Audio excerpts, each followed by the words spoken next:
Il est en couple, mais il te regarde autrement. Il commente toutes tes stories, il trouve toujours une excuse pour te parler, il est tactile, flatteur, et toi, tu restes là, à te demander, est-ce que je me fais des films? Ou est-ce qu'il me drague vraiment? Tu sais qu'il n'est pas libre. Tu sais que cette situation n'est pas normale. Mais une part de toi est flattée. Curieuse. Un peu perdue. Et si tu tombais dans un piège émotionnel que beaucoup de femmes connaissent, sans toujours savoir comment s'en sortir? Dans cette vidéo, je vais t'aider à y voir clair.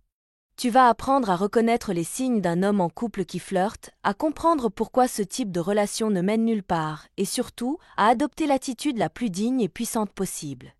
Parce que oui, tu mérites mieux que d'être la distraction d'un homme engagé. Et tu vas vite comprendre pourquoi. Il y a des signes qui ne trompent pas. Quand un homme en couple commence à te draguer, il n'agit pas comme les autres. Ce n'est pas de la gentillesse, c'est du flirt déguisé. Et tu le ressens. D'abord, il devient nerveux en ta présence. Il choisit ses mots avec soin, il évite de trop en dire, mais il est toujours là, un peu trop présent, un peu trop attentif. Ce n'est pas juste de la politesse, c'est une tentative subtile de créer un lien. Ensuite, il te couvre de compliments. Tout est prétexte pour souligner ton sourire, ta tenue, ta façon de bouger, ton aura. Il veut te faire sentir spécial, unique, mais à quel prix, quand ce n'est pas toi qui l'as choisi dès le départ? Puis, il y a la suractivité digitale. Il like tout ce que tu publies, commente avec des emojis suggestifs, répond à tes stories avec des petits mots qui flirtent avec la limite. Sur Insta ou WhatsApp, il te garde dans sa bulle, bien au chaud. Un homme en couple n'a rien à faire à surveiller ton feed comme un ado amoureux. Et les messages, n'en parlons pas. En journée, en soirée, parfois même très tard. Il trouve toujours un prétexte pour te parler. Tu as vu cette série? Je pensais à toi. Tu es trop forte. Ce n'est pas juste amical. C'est contrôlé, ciblé, répétitif. Autre indice révélateur, il t'invite.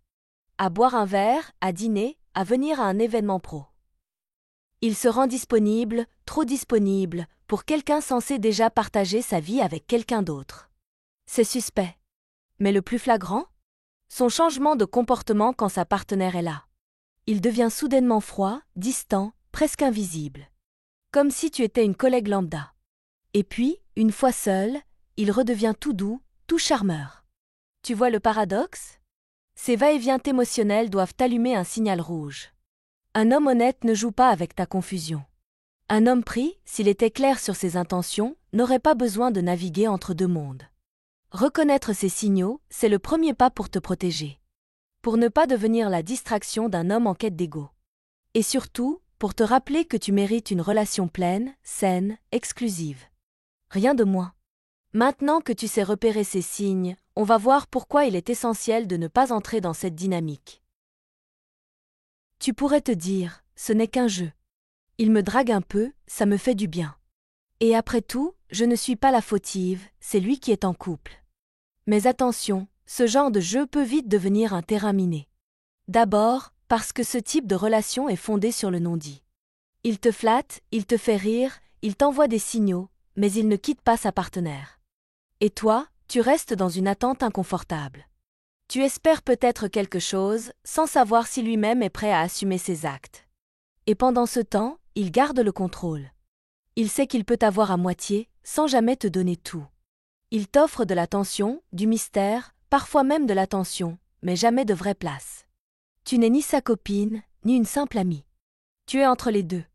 Et ça, c'est le pire endroit. Ce genre de relation te vole ton temps, ton énergie, et surtout ton estime. Parce qu'à force de rester dans le flou, tu commences à douter de toi.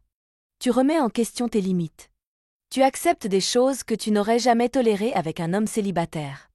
Tu te dis que tu peux gérer, mais tu t'oublies un peu plus à chaque fois.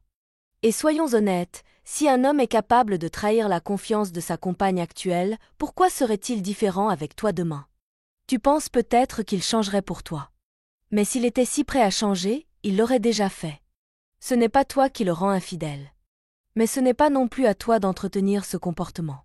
En acceptant ce jeu, tu valides l'idée que ton amour mérite d'être à moitié vécu. Que tu dois rivaliser avec une autre femme pour mériter une place. Que ton affection est un défi à gagner. Mais tu n'as rien à prouver. Et surtout, tu ne mérites pas d'être le secret de quelqu'un. Tu mérites une histoire où on t'assume, on te respecte, on te choisit. Une relation où tu n'as pas besoin de lire entre les lignes pour savoir ce que tu représentes. Pas une histoire parallèle qui repose sur le mensonge, la fuite et le manque de courage. Et plus tu restes dans ce genre de dynamique, plus il sera difficile d'en sortir. Alors il est temps de reprendre le pouvoir. De choisir ta paix avant son ambiguïté. De te rappeler que ton cœur mérite la vérité, pas les miettes. Alors, que faire quand tu réalises qu'un homme en couple te drague? La réponse est simple, mais elle demande du courage, mettre des limites nettes, sans ambivalence. Commence par lui parler. Pas de détour, pas de silence lourd. S'il t'invite à boire un verre ou te propose un moment en tête-à-tête, saisis l'occasion pour poser les bases. Tu es peut-être charmant, mais tu es engagé. Et moi, je suis une femme entière, pas un passe-temps émotionnel. Tu n'as rien à perdre à être honnête, mais tu as tout à gagner à défendre tes valeurs. Car à partir du moment où tu entres dans le jeu, tu légitimes son double discours. Et sans t'en rendre compte, tu acceptes une place que tu ne mérites pas. Ensuite, crée une vraie distance. Ralentis les réponses à ses messages. Ne cherche plus ses publications, ne like plus ses photos. Rends-toi moins accessible. C'est une façon douce mais puissante de lui faire comprendre qu'il a franchi une limite. Et que tu ne joues pas sur deux tableaux. Et s'il ne comprend toujours pas? Coupe le contact. Bloque? Pas par vengeance, mais par préservation. Ta sérénité n'a pas de prix, et ce n'est pas à toi de réparer les désirs flous d'un homme déjà pris. Et surtout, garde en tête cette vérité, ce n'est pas parce qu'un homme te regarde, qu'il te flatte, qu'il insiste, que tu dois te sentir obligé de répondre. Toute attention n'est pas un compliment. Surtout quand elle naît de la tromperie. Choisis-toi. À chaque fois. Même si c'est frustrant. Même si une partie de toi est curieuse. Choisis-toi, parce que toi seul sais ce que tu vaux. Et un jour, tu seras fier. Fier d'avoir levé la tête, et d'avoir dit non à ce qui te minimisait. Il est en couple, mais il te drague. Ce n'est pas flatteur. Ce n'est pas romantique. C'est un signal. Et ce signal dit, je prends sans donner, je séduis sans assumer. Tu mérites mieux. Tu mérites une histoire où tu es la seule. Pas un triangle, pas un secret, pas un entre-deux. Alors garde la tête haute. Fixe tes limites. Et choisis-toi, encore et encore. Si cette vidéo t'a parlé, abonne-toi pour plus de contenu vrai, sans filtre, et pensé pour toi. Et surtout, laisse un like si tu veux que d'autres femmes entendent ce message.